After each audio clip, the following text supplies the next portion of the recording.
Okay, so today we're going to discuss something that might be a bit controversial. It might be something that many people have not heard about before, and it might also be something that completely makes sense by the end of this about stuff they've been seeing all around the world.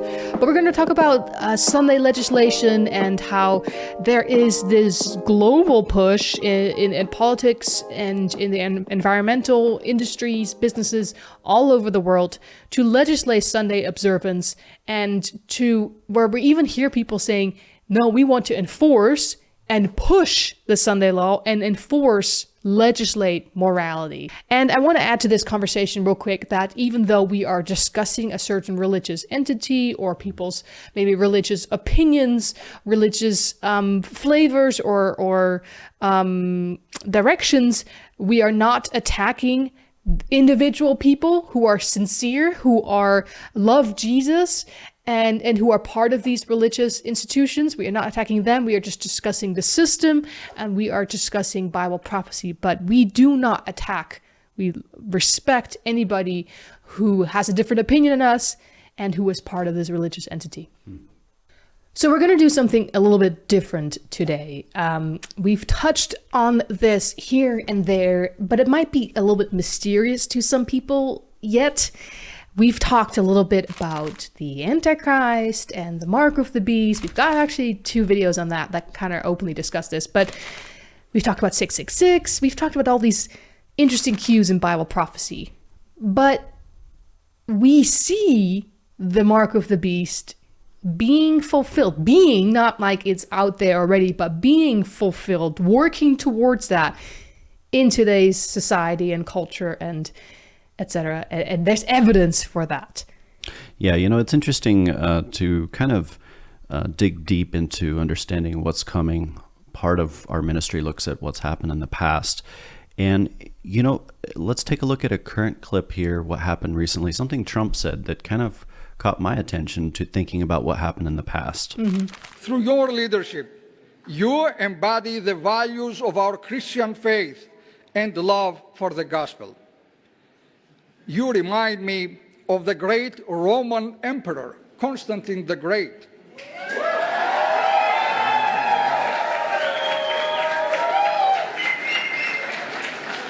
This emperor, your dear Mr. President, is the one who founded and built the magnificent city of Constantinople, my birthplace, known today as Istanbul. It is my great honor to present you with this holy cross.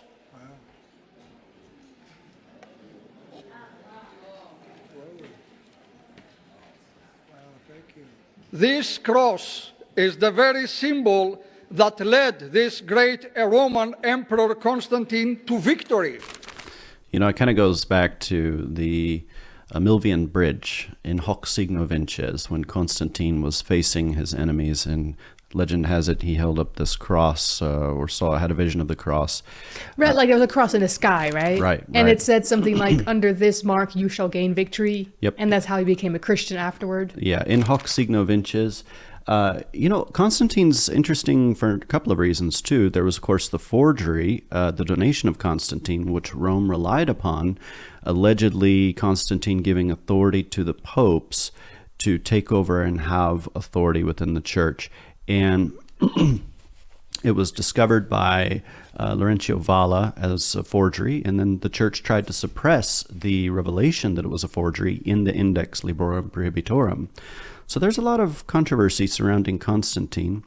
It's interesting to me to see more and more of the conservative Catholics, though, pushing for kind of a return, if you will, or even referring to Donald Constantine Trump. You can see this with St. Michael's Media and Church Militant, referencing Constantine of old. Constantine was himself one of the ones who put forward the famous Sunday law on the venerable day of the sun, let the magistrates and people residing in cities rest and let all workshops be closed. So you can see, and this is actually a copy of Justinian's Codex here on the Vatican Digital Library containing that law in the original, one of the original medieval manuscripts that they have there.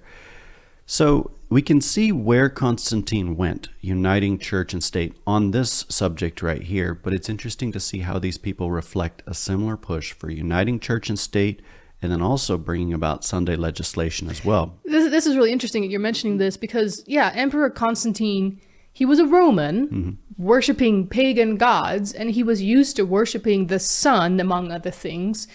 And so history tells us that the Christian church the biblical Christian church was keeping Sabbath as the seventh day of the week. And Sunday was actually the first day of the week, which even in the Bible, in the few references in the New Testament where the first day of the week is mentioned, it's also Sunday. But then Constantine came around, and because of his interaction with, like, there was a cross in the sky and it said, under this mark you shall gain victory. They put the crosses on the shields of the soldiers, and he held up the cross and he gained victory. And then he started replacing, cathedrals and different places, pagan shrines in different places, and just putting Christian crosses on it. Became a Christian.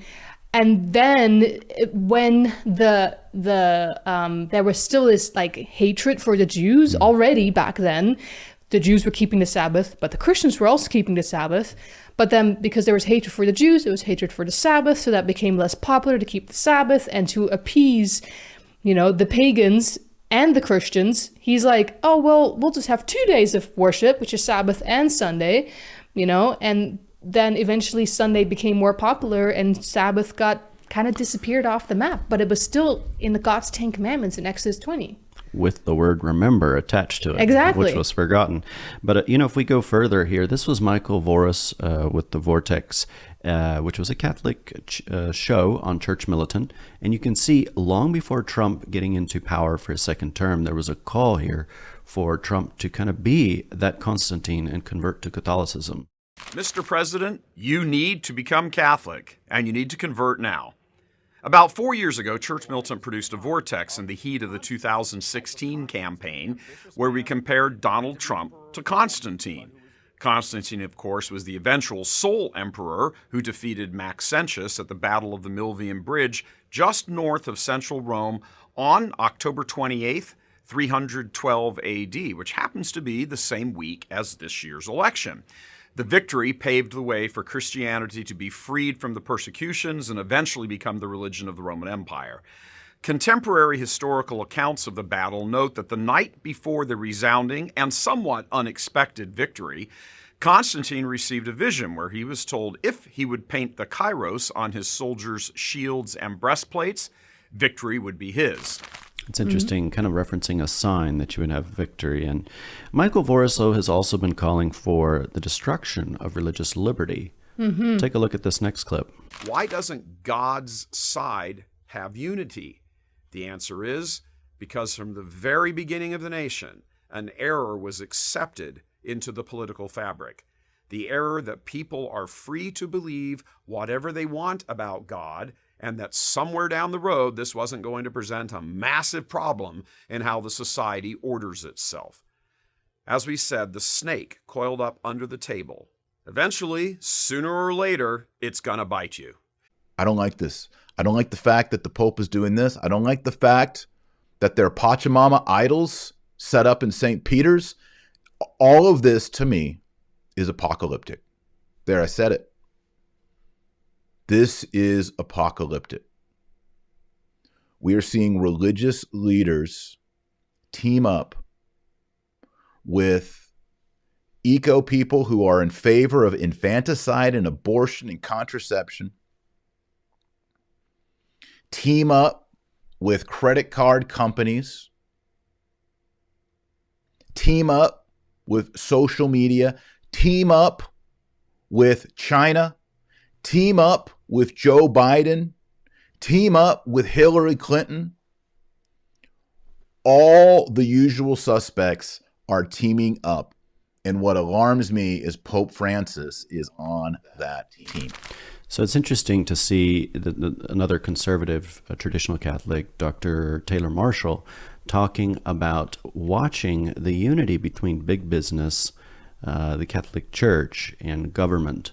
And, he's kind of questioning, like, what's going on here.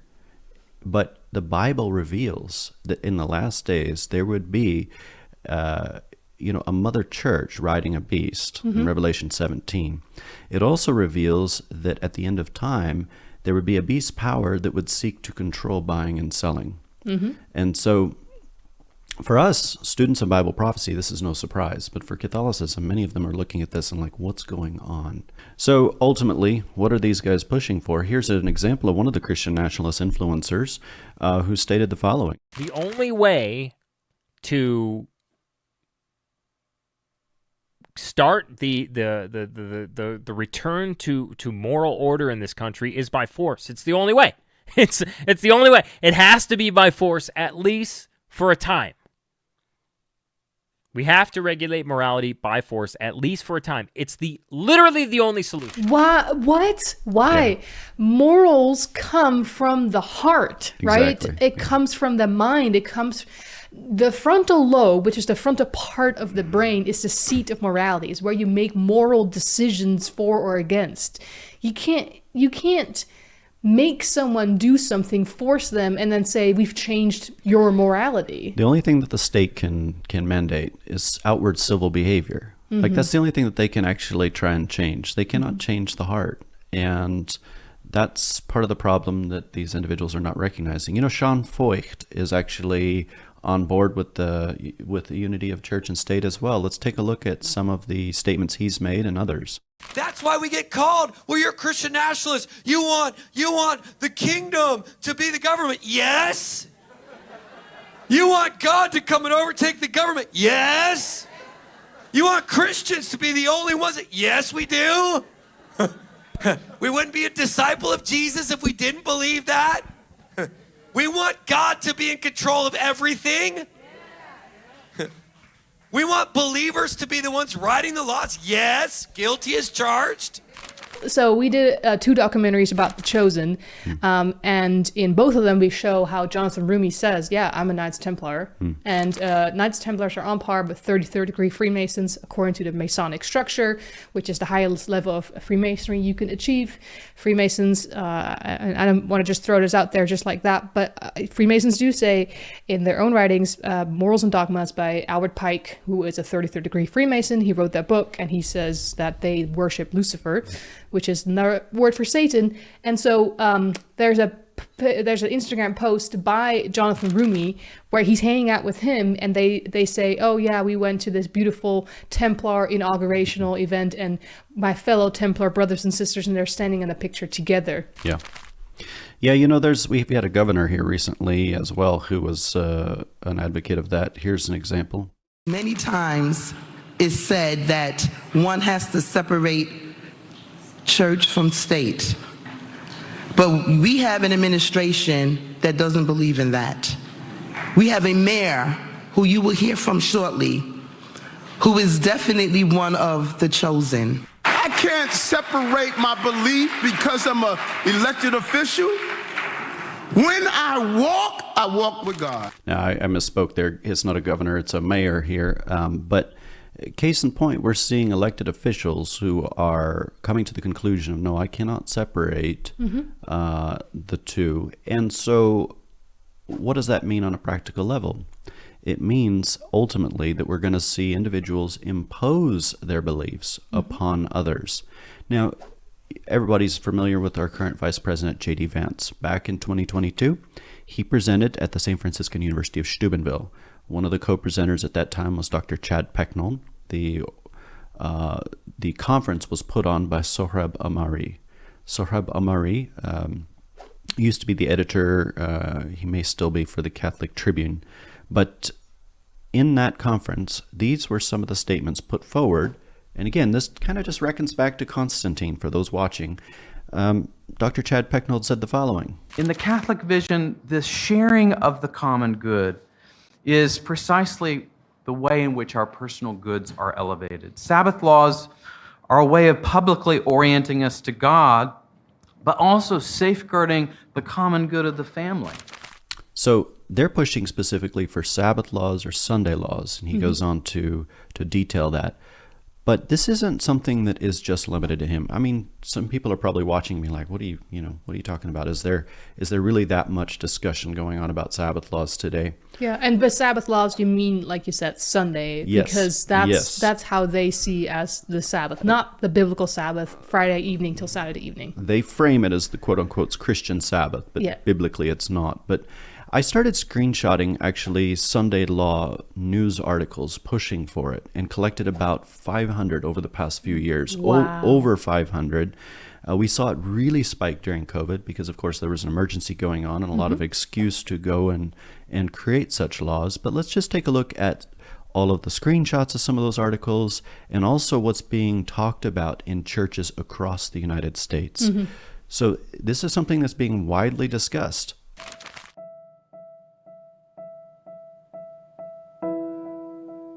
Yeah, we'll make that law. Sabbath blue laws. Blue laws. A blue law. Blue laws. Blue laws. Blue laws. Sabbath laws on Sunday. Maybe the Sabbath laws. Blue laws. Blue laws. Blue laws. Sunday closing laws. Blue laws. Blue laws meant everything was closed. The blue laws. Blue laws. Blue laws. The blue laws. Maybe Sunday Sabbath laws. Or blue laws. Blue laws. For Sabbath laws. Sabbath laws.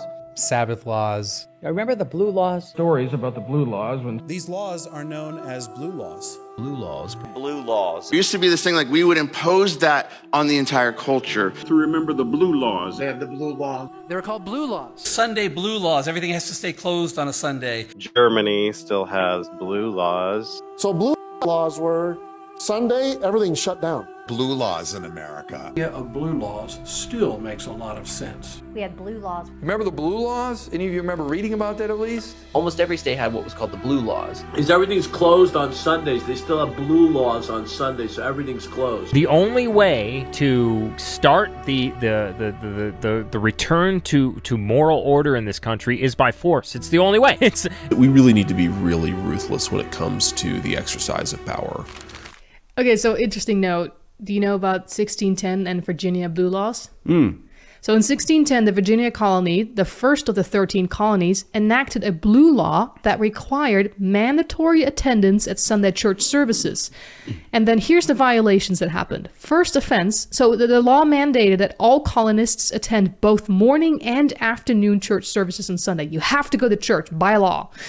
First offense, if you don't come, loss of food allowance for the week. Where do we find that in the Bible? Revelation 13, maybe, the mark of the beast.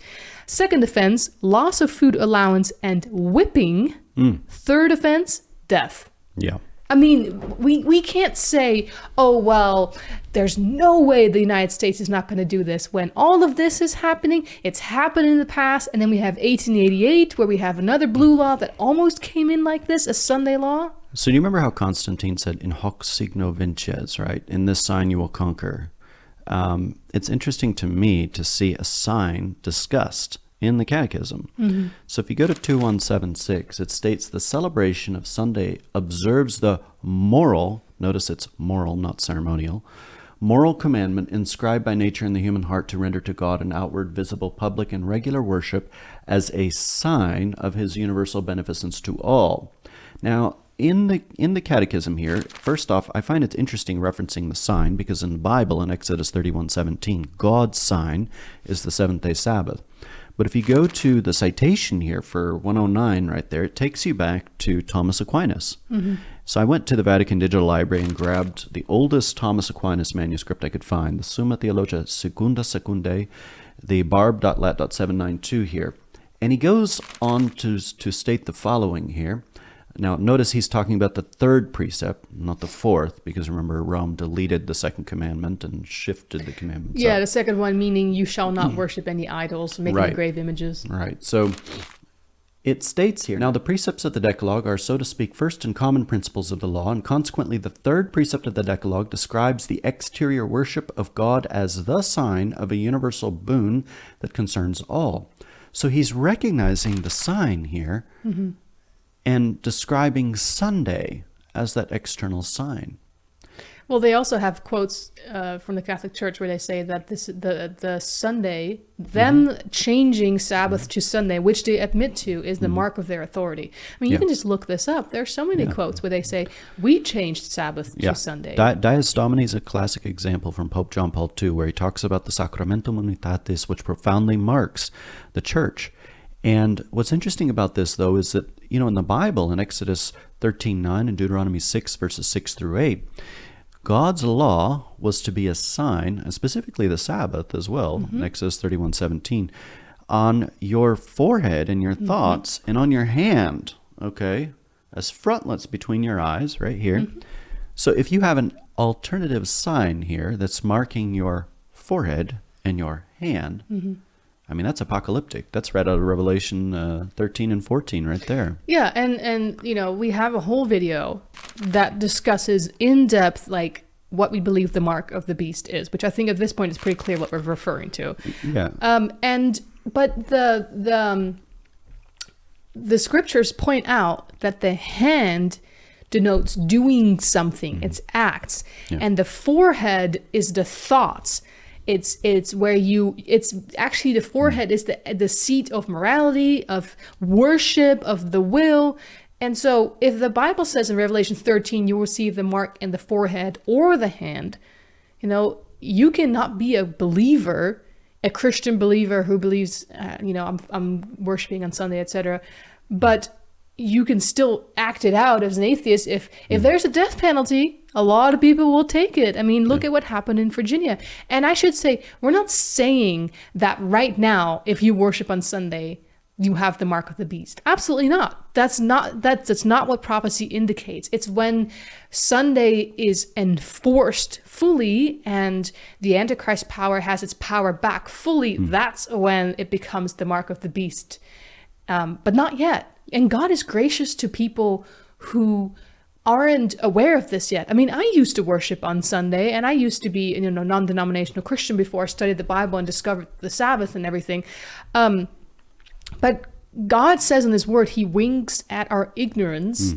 And on top of that, he judges us according to our works, but like how much we know. He judges according to the light given to us.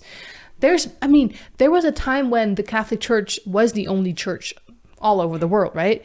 Where, people would worship on Sunday. They would worship statues and all that. They just didn't know. And God's not going to be like, sorry, you didn't know, but you're out.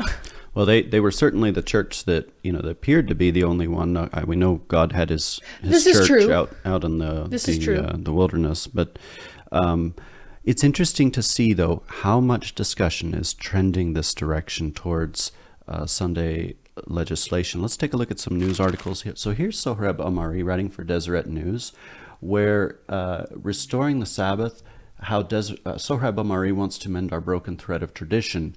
You've got Bed Bath & Beyond starting to talk about Sunday happier. Now this is interesting how these are mentioned in so many different clips. Piggly Wiggly closing down. You've got mayors demanding lockdowns on Sundays. Give us back Sunday. I mean, even in places where you would think, hey, Malaysia, like, isn't that predominantly like Muslim? You've got Taiwan, maybe Buddhist or something. I'm not positive for Malaysia, but I believe primarily Islamic. But they want Sunday. Samoa wants to ban Sunday trading. And you've got Adrian Vermeule, Harvard law professor, of course, retweeting all of the stuff from Sohrab Amari and others. And in Germany, of course, Sunday construction site, if you were to work there, you would get fined. During the height of COVID, individuals were booked in Tamil Nadu and other places for violating Sunday lockdown norms. They would violate, or they would lock down just on Sundays, and you couldn't go out and do anything. Mississippi governor declaring Sunday a day of prayer and fasting. Now, you mentioned 1888. Of course, there was the Blair Act then, but the sister organization up in Canada tried to push through, and they did get a federal Lord's Day Act briefly. But now you've got Quebec and the Canadian Archdiocese actually sponsoring this attempt to go get the Canadian National Assembly to bring back a federal Lord's Day Act in Canada. Of course, they've got celebrities involved. Sicily shutting down, Puerto Rico shutting down. In Greece, if there was a fine for 3,000 euros for a butcher who opened his shop on Sundays. The Union Springs Herald actually wrote regarding all of the different blue laws that they are not unconstitutional, nor are they discriminatory, and this opens the way for all the presently confused, contradictory local and state laws to be replaced by a national law that will standardize the enforcement of Sunday blue laws all over America. So they're calling for this to be kind of very widespread. Of course, Fox News here talking about and asking the question, this was about 1 or 2 years, or maybe 2-3 years ago, should all stores close on Sunday to allow staff a day off to recuperate? So in Slovenia, the National Assembly banned trade on Sundays and holidays. We're seeing a lot of support for this. This was an interesting tweet by Donald Trump here, stating, "Happy Sunday, we want God." And he actually refers back to the people of Poland, how they defeated communism by appealing to Pope John Paul II. John Paul II is the one who wrote Dies Domini, talking about Sunday profoundly marking. So we can see where Trump's leaning in terms of referencing Catholic history here and also honoring Sunday in his tweets. Ad break! All right, I can do this.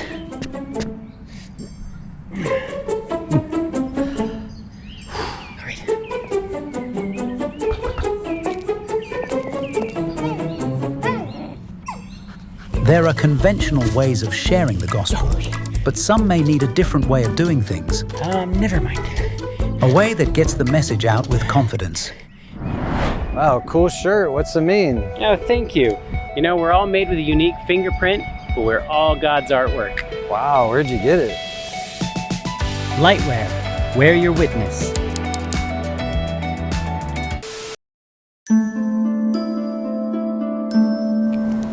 Hi, my name is Alix and I'm policy advisor at COMECE, which is the Commission of the Bishops' Conference of the European Union. With the COVID-19 pandemic, many people are suffering from poverty and loneliness. This is why we need fraternity more than ever. We need to care for each other, for we are all members of one human family.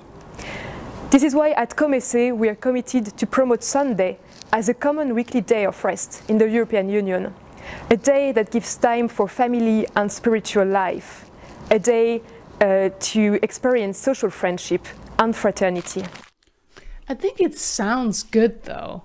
And I think that's maybe, the deception behind it. And I think a lot of these people who are involved are not evil people. I think a lot of them are just like, I'm sick and tired of this atheistic society that we live in where everything goes, I want God back. And so why don't we have legislature that allows for people to not work and they can actually rest, spend time with family and worship. And then for me, I keep the weekly Sabbath, this Friday evening to Saturday evening Sabbath. I love it. Time for my husband and I, time to visit with friends and go hiking in nature and have a meal together, go to church. But the problem is that, scripturally speaking, the Sunday is not biblical. In fact, in the New Testament, there's only 8 references to the first day of the week or to Sunday. And in 5 of those occasions, it was the same event. So that leaves you with a total of, 4-5 occasions where it's all different occasions. That's it. And the Sabbath is mentioned over and over and over again, even being kept by the apostles, etc. So I want to be kind to the people who are really promoting this, because I think a lot of them are genuine. It's just, this is not what God designed. And we can see that prophecy is being fulfilled in this trajectory. Yeah. It's interesting seeing how this has influenced pop culture even. Here's Kanye West. Most people are probably familiar with this song. Close on Sunday. You my Chick-fil-A. Close on Sunday. You my Chick-fil-A. They're trying to push it. And, this is what happened here recently. Actually, CESI, the European Unions, and Uni Europa, some of the other sponsors, they got together with the European Sunday Alliance and pushed and sold their case to members of European Parliament, there's a push to get this for all of Europe. Mm-hmm. So as kind of we've expected for a long time for this to come about in the United States, like they're prepping the groundwork and the framework for this to go globally very, very quickly. And so you can see the push occurring. It was interesting during COVID too, part of the Sunday lockdowns involved kind of shutting down everything. Any kind of commerce on Sunday you could not do. And it was really interesting to see what the streets look like on Sundays specifically. What did that Sunday lockdown look like?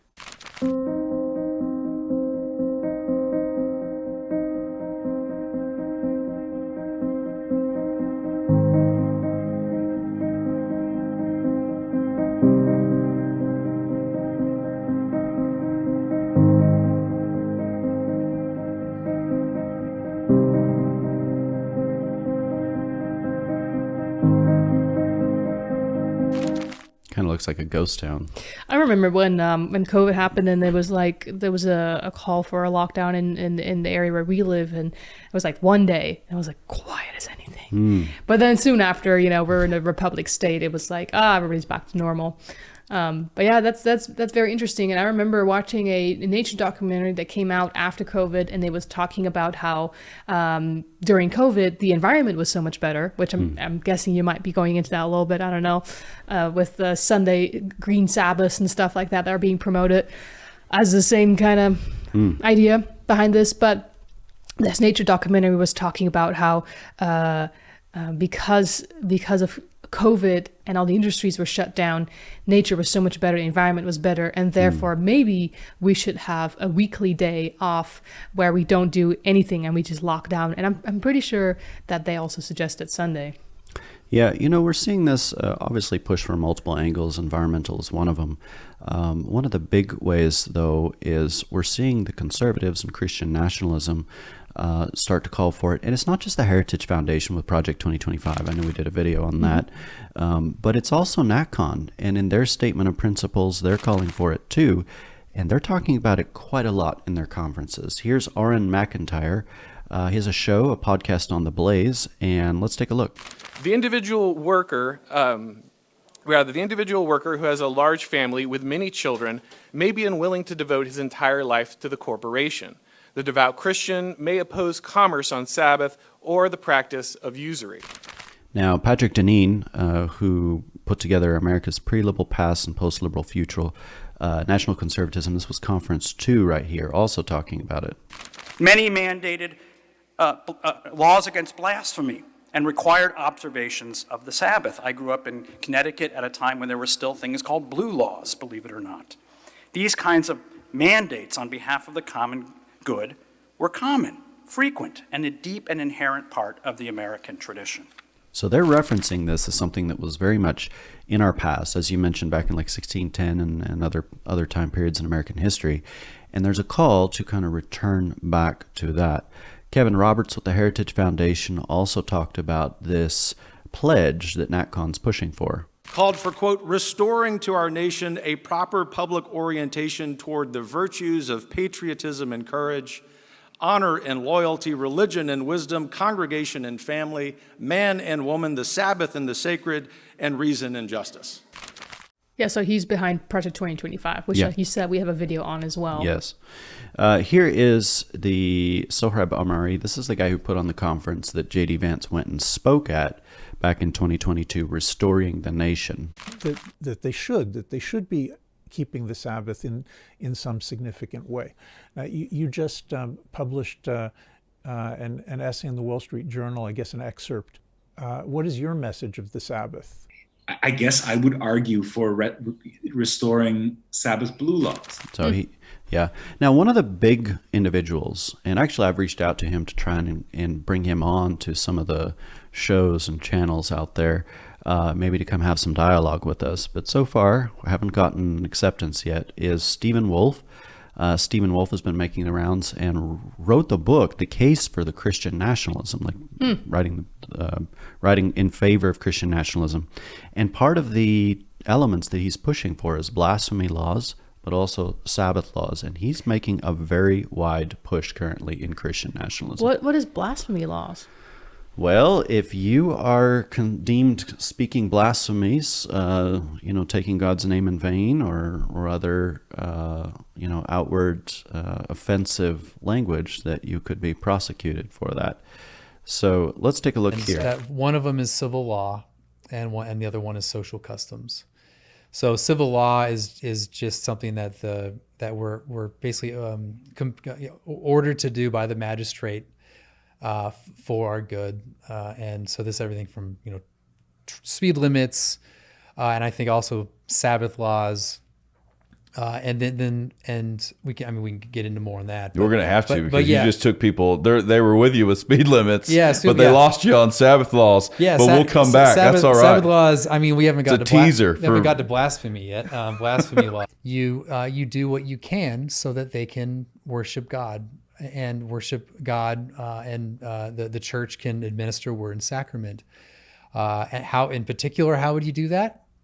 You'd have Sabbath laws, and Sabbath laws are not simply to punish violations of Fourth Commandment, but to provide the conditions in which people can worship God without distraction. So he's not the only one. One of the other ones from NatCon is actually an attorney, Timon Klein.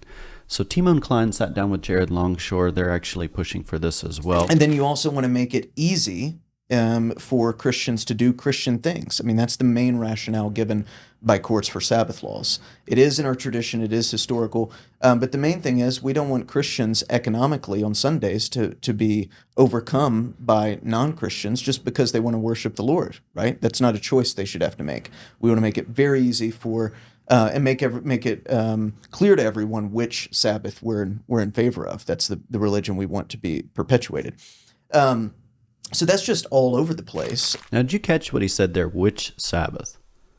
So what is that referencing there? Like, are they going to ultimately get restrictive enough to the point where, let's say you're keeping another Sabbath holy, maybe a biblical one, compared to what the state imposes?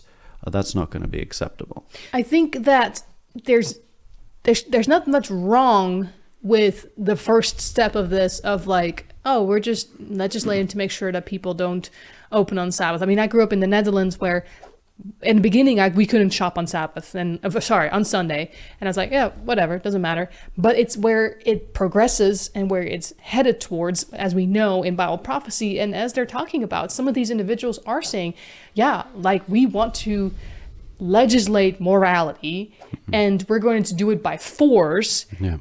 And we see in Virginia in 1610 that this happened. We see it in 1888 where they wanted to start creating these Sunday laws, and where you have to worship on Sunday. And we see it with Constantine.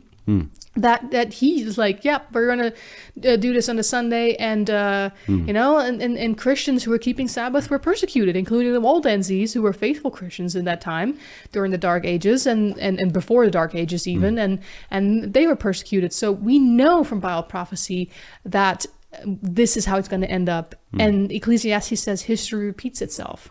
Well, of course, whether or not this is a good idea to even step one foot down this road, right. that's a good question to ask, because, as it stands right now, if you want to take another day off, if you need to take a day off, there is already laws in place that protect against religious discrimination. So what we don't need to have is a law that comes along and mandates that every business be closed, because think about it from this perspective. If you're a Christian that believes that you ought to rest on the seventh day, the commandment also states that to work 6 days. So you have a biblical duty to work the rest of this of those 6 days as well. Now, does that mean we're going to go around and give offense to our neighbor and openly try and manifest a anarchy, rebellious spirit by exercising our religious liberty to give offense? No, that's not the case. Even in the case of the Waldenses back in their day, they actually worked on Sunday, violating the law, but did so privately to avoid giving offense. So there's a problem with the laws, even though they are well-meaning. Even from the very outset, there's other ways to go about it apart from saying, okay, we're just going to lock down, because that's the first step I would agree with you. towards that direction. And, Jared Longshore, some of these fellows are going and making it very clear which direction they want to go. And it's not so innocent. If our civil rights come from the triune God, does it not follow that civil allegiance must be paid to him? We might stamp "In God We Trust" on our money. We might declare that we are one nation under God. We might structure our civil affairs such that on the one day in 7, which God has deemed holy, we rest from our work and worship him. This civil and public acknowledgement should certainly be formalized in our governing documents. How could we do any other if our rights come from him? But it is not going to stop there. If our rights come from God, then won't it follow that our laws must come from him? It would be quite strange if our rights came from God, but then the law of our land paid no regard to what he has revealed. I dare say that the God-given rights might collide with the laws of our land if those laws went rogue and didn't pay attention to the rights giver. Moreover, if our rights come from the triune God, then does that not mean that we would need leaders from him as well? So he's not stopping. They're planning on taking this all the way in terms of uniting church and state. And it sounds like a theocracy. Exactly. And they get a little bit more explicit to that point. This is an example of Joel Webb, and another one who I have reached out to personally to try and invite, but he was too busy. Adopt a distinctly Christian preamble, and then all the 10 commandments must be legislated. What we've done is we thought the second table of the law, so second table meaning commandments 5 through 10, the commandments of God that pertain to our horizontal relationship with our neighbor, like don't steal, don't murder, these kinds of things. We think that should be legislated by the civil magistrate, but the first table of the law, not that. But that's not true. And I'm not just talking about Old Covenant Israel in the Old Testament. You look at King Alfred. You look at Constantine. You look at Richard the Lionheart.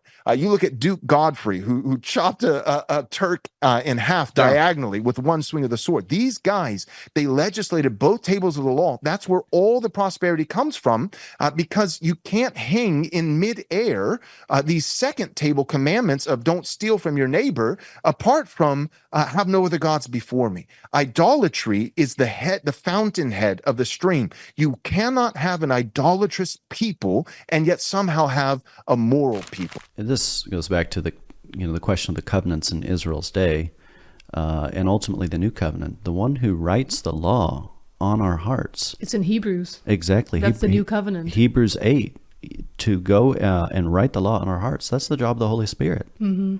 Yeah. That is not the job of government, because government can only affect maybe outward civil behavior, and even that is poorly done.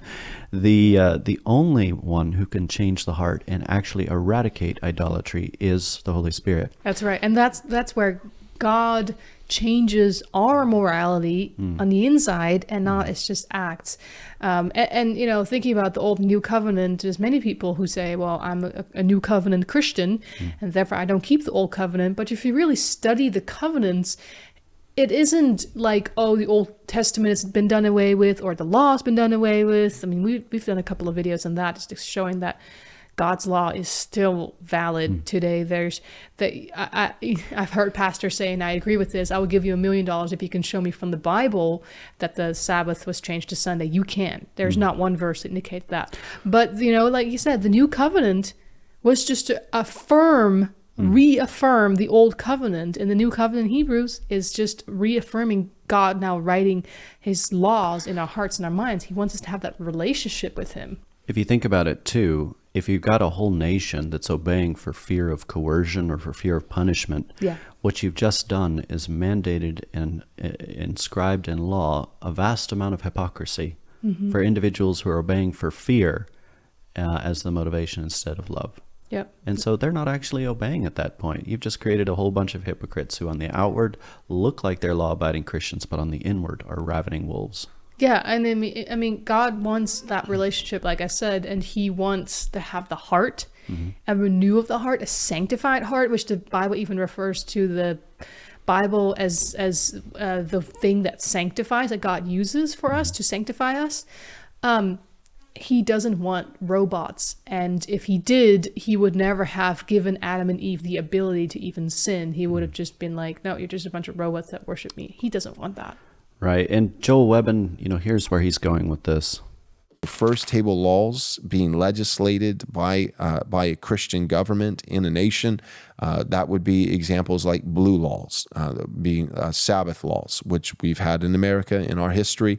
And you still have hangover blue laws on the books in places like where I am in Texas, like liquor stores. New York City even has them. There you go. Yeah, like liquor stores in Texas don't open on the Lord's Day until I think it's noon or something. It's basically after church. I'm in a smaller town, Georgetown, and there's a lot of restaurants that don't open until noon because the morning and every other day of the week. It's not like they just do that, 7 days a week. It's distinctly on the Lord's Day because in the morning you go to church. And so blue laws that's not a crazy thing. It's not like some hypothetical that's never taken place. It's funny that he talks about the liquor stores opening after church. So it's like, that's the question of morality, right? Like, I'll go to church by force because it's forced, but then afterward I'll go to the liquor store and drink myself drunk. That doesn't make sense. Well, think about it like this. In James 2, verse 10, if a man breaks one commandment, he's broken the whole law, right? So if you are going out and getting drunk later on, you're not keeping any of God's commandments. Mm-hmm. If you're going and breaking one of them, you're breaking all of them. Mm-hmm. It's interesting that even Jordan Peterson has gotten in on this discussion recently. It's shifted to Sunday because Christ is seen as the new creation. Right, so fine. It's okay. Are you bound? Is a Christian bound to Sunday? Well, I would say it depends on... I would say yes. But Dennis, remember, the difference between reality and ritual is in the Hebrew scriptures too. I wonder if Jordan realized right at the critical moment when he was going to ask that question, he got cut off. Could be. Yeah, it was very interesting kind of what happened there. And I don't know if he realized that. He's quite the critical thinker, which I think is good. Yeah. Take a look, though, here. We've talked about the exemption clause in Project 2025. One of the things that I find interesting, though, is that the discussion on blue laws, if you kind of go back to the 19th century, we've talked about perhaps previously some of the legislation that's taking place in Oklahoma and Louisiana. But there was an individual by the name of Alonzo Jones who was actually responding to Philip Schaff. There's probably a lot of Protestants out there who might have heard of Philip Schaff as a famous Protestant 19th century historian. And there were three ways in which he believed that the church could unite with the state, or the state could unite with the church: marriage, Sunday laws, and public education. So when we're seeing some of the legislation coming through in Louisiana and elsewhere mandating the Ten Commandments in the public school system, there are two other links in which they believed classically that the church could unite with the state. His argument was a history which would ignore God, Christ, the Bible, the church, the Reformation, and the faith of the first settlers of this country would be nothing but a ghastly skeleton of dry bones. Now, Alonzo Jones responded. He said, the state cannot teach Christian religion or Christian morality because, as we showed in the April Sentinel, it has not the credentials for it. It is with the church that Christ promised to be till the end of the world. Without the presence and help of the Holy Spirit, no religious teaching can ever be effectual. Amen. And, take a look at I have a case example of that. Look at Louisiana's hypocrisy here. They're talking about legislating the Ten Commandments, and what did they do? They truncated the Ten Commandments, specifically the fourth commandment, remember the Sabbath day to keep it holy, but all the rest of the definition that even mentions the name of God and his status as creator of heaven and earth, that gives authority to the entire law, was deleted and removed. And the fact that we're keeping the seventh day, which is also in the following verses, that it doesn't say anything here. For all the talk of some of these previous videos of individuals talking about, we want to make it very clear which Sabbath we're keeping. The law here in Louisiana cut out the very definition of which Sabbath the law of God told us to keep. Yep. So it's interesting. And here's the American Sentinel here, where Alonzo Jones responded, the state cannot teach the Christian religion or Christian morality because, as we showed, it has not the credentials for it. That work is committed to the church alone. He goes on, without the presence and help of the Holy Spirit, no religious teaching can ever be effectual. But it is the church which is an habitation of God through the Spirit. None of these things are spoken to the state, nor of the state. None of these things pertain to the state, but without these things no effectual religious instruction can ever be possible. Therefore it is perfectly certain the state never can, with any propriety whatever, take upon itself to give religious instruction. It's fascinating. But yet, when churches are devoid of the Holy Spirit, when they are weak because they have not the Spirit of God, because they've rejected that Spirit, they turn, as false religions do, to the power of the state. And it's interesting, too, where are we seeing pushes for, you mentioned the climate aspect.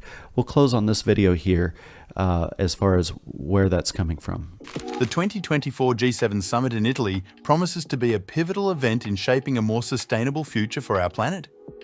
As the world's leading economies gather, the agenda will focus on critical issues such as economic resilience, security, and ethical AI development.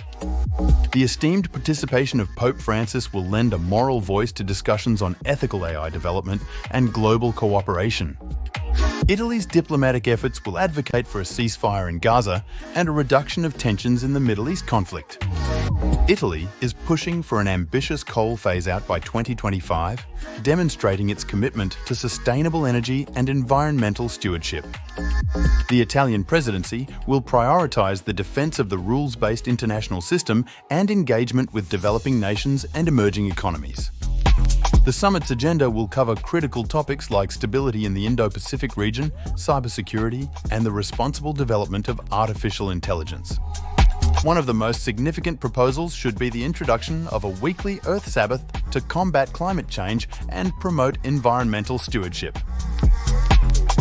The weekly Earth Sabbath aims to establish a global day of rest and reflection on environmental sustainability, raising awareness, and inspiring collective action. By championing the weekly Earth Sabbath, Italy would position itself as a leader in international diplomacy and environmental sustainability on the global stage. The 2024 G7 Summit and the weekly Earth Sabbath proposal could present a unique opportunity to address pressing global challenges and foster international cooperation. We're seeing this push now in the United States and globally as well. And so, you know, it's very interesting. I have this book here called The Great Controversy. And we've talked about this book before.